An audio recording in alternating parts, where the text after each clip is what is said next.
आशा है आप लोग यहाँ सत्य के खोज में आए होंगे। मैं आपसे हिंदी में बातचीत कर रही हूँ।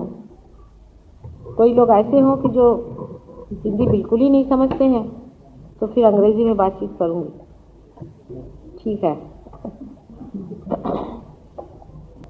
सत्य की खोज में मानव ही रह सकता है, जानवर प्राणी नहीं रह सकते। उनको इसकी जरूरत नहीं होती है।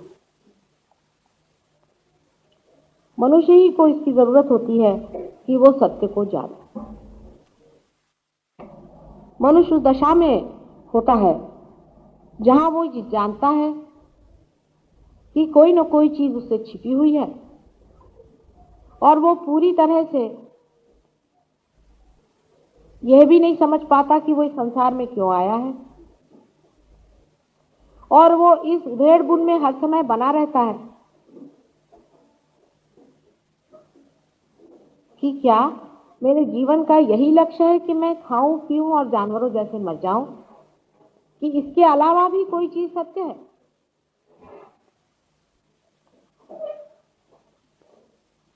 सत्य का अन्वेषण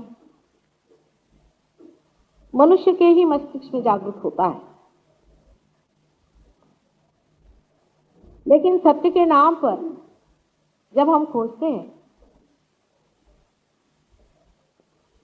तो हम न जाने किस चीज को सत्य समझ के बैठते हैं।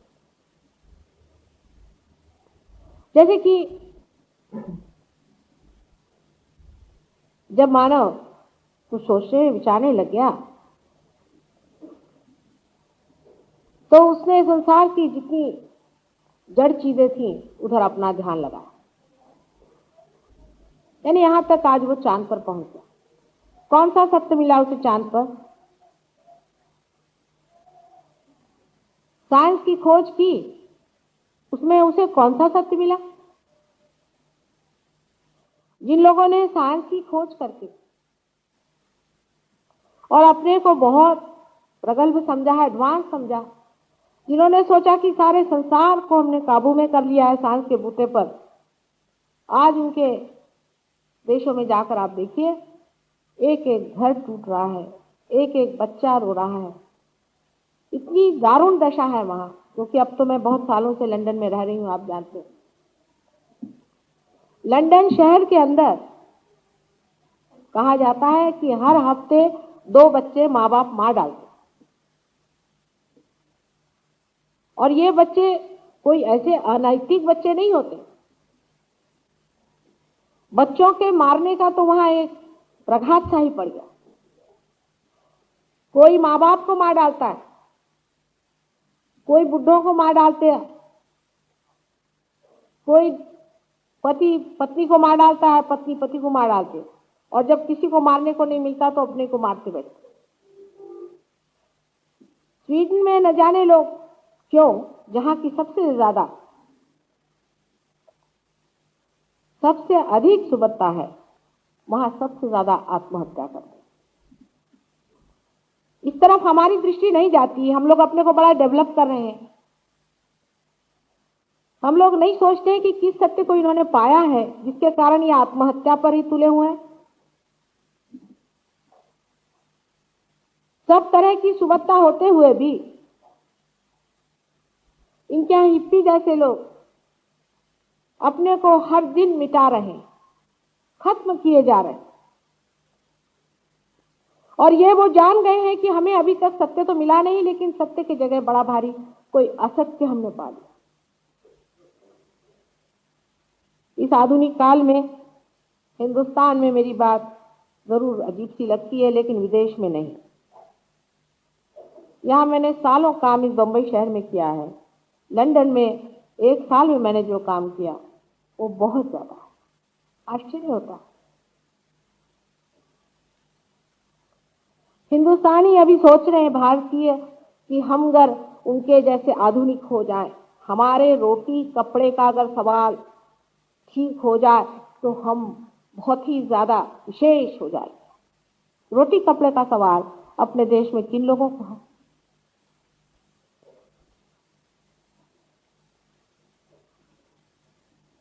हर तीसरे घर में भूत विद्या वहां होती है, हर 10वें घर बाद वहां पब होता है जहां शराब पीता है। जो इनके पास पैसा आया भी है वो शराब और दुनिया भर के गंदे गंदे व्यसनों में जा रहा। इतनी भयंकर वहां की चीजें हैं कि मैं अगर आपको बताऊं तो आप विश्वास भी नहीं करेंगे। वहां के कायदे कानून पढ़ते ही साथ आप आश्चर्यचकित हो जाएंगे, जो कि हम यहाँ सोच भी नहीं सकते। और जो हमारे वहां जाते हैं साहब लोग, वहां से सूट बूट पहन करके आकर ये तक नहीं बताते कि वहां किस तरह की गंदगी लोगों में फैल गई है और वहां किस तरह का एक दारुण चित्र बन रहा है।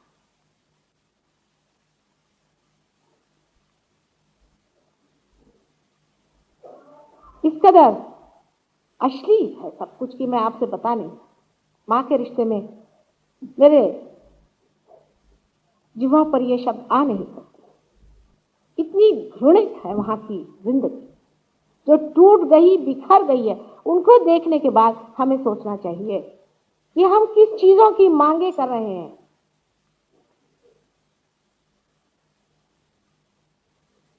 जिन लोगों ने ये पाया है, जो घर बैठे पैसा कमाते हैं, आज उनके बच्चे आपके देशों में आकर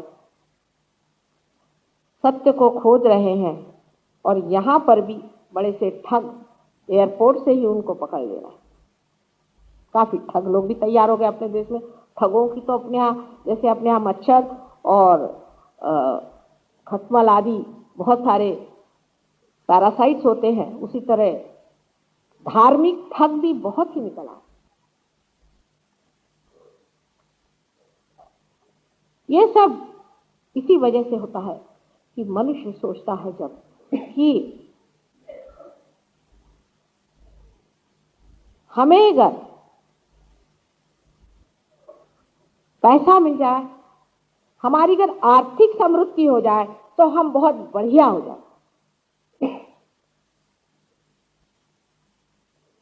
इससे बढ़ के असत मनुष्य ने कोई नहीं खोजा। आप इस बात को शायद सोच रहे हो कि मां हमें इसलिए कह रही क्योंकि आजकल हम बहुत हड़ताल यहां कर रहे हैं। इसलिए मैं नहीं कह रही हूं, मैं इसलिए कह रही हूं कि आप इस बात का निदान लगाएं कि आप क्या खोज रहे हैं। आप शांति खोज रहे हैं या अशांति खोज रहे हैं, उसके तत्व पे आना चाहिए। आपके देश में जितनी शांति है मन में आपके अंदर, कि घर में जाइए, ये तो नहीं कि आपकी बीवी भाग गई, आपके बच्चे हैं वो ड्रग खा के पड़े हुए हैं, उसके अगर 1000 हिस्सा भी अगर वहां शांति हो तो ठीक है, आप उनके जैसे बनिए। लेकिन हमारे यहाँ हमारे नेता ही लोग नहीं जानते हैं कि हमारे अंदर कौन सी विशेषता है, क्या हमारे देश का विशेष स्वरूप है जिसकी वजह से ये देश आज भी टिका। हमारा देश हमेशा ही मां का पुजारी रहा और शक्ति का पुजारी रहा। मां की पूजा पवित्रता से ही होती है, यानी पवित्रता का पुजारी रहा है। और संसार में सबसे पहले परमात्मा ने पवित्रता स्वरूप श्री गणेश को ही बनाया। हम लोग पवित्रता के पुजारी हैं, न तो हम लोग पैसे अड़के के। ये हमारी देश की धुरी है जिस पर हम चल रहे थे, चलना चाहिए, और वो धुरी मिटने नहीं वाली, वो अविनाशी धुरी हमारी बनी हुई। कितने ही बेवकूफ आके इस देश से चले जाएं और कितने ही महामूर्ख हमें कितने भी भूले भटकावे में डाल दे, तो भी इस देश की धुरी नहीं बदल सकती। ये सारे संसार की धुरी। सभी सहजियों से विनती है, हमारे इस चैनल को सब्सक्राइब करके सहज को फैलाने में हमारी मदद करें। जय श्री माता जी।